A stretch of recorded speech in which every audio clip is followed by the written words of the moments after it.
Short version. Open Google. Type in codepen pixel art to SVG or simply pixels to SVG. Open the first link. I'll also put it in the description of this video. Ignore the first part of the web page, the gray one, unless you want to check out how the code works. Find the Choose Files button and select your pixel art file. This image I'm using is 40 by 40 pixels. If it's huge, it might take a while to compute. I tried it out and it took 48 seconds for a 1280 by 920 file, which wasn't really pixel art, but I wanted to try it out, so it's pretty fast. After it's done computing, click Download SVG. And there you go. You're done. Longer version. Why would you need this? SVG stands for Scalable Vector Graphics.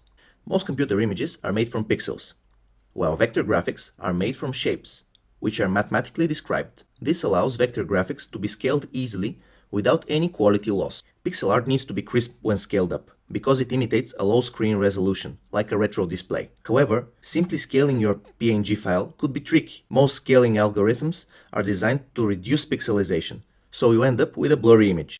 You could try to force the scaling program or browser not to apply any filters, but that's either hard, impossible, or simply annoying to do. For example, in a web page or application, the CSS code you need to write differs from browser to browser, and not all browsers even support this option, unless you're from the future and all browser issues are fixed. So, to avoid blurry scaling, you want to use a vector file. How about you?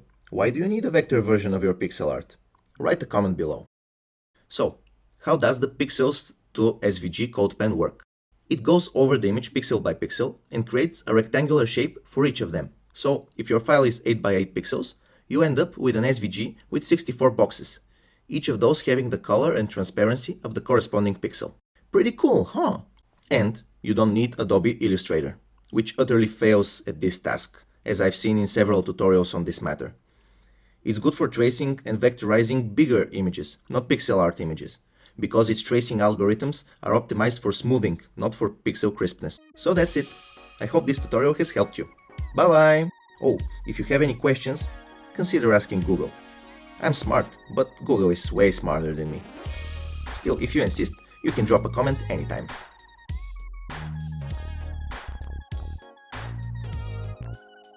See ya!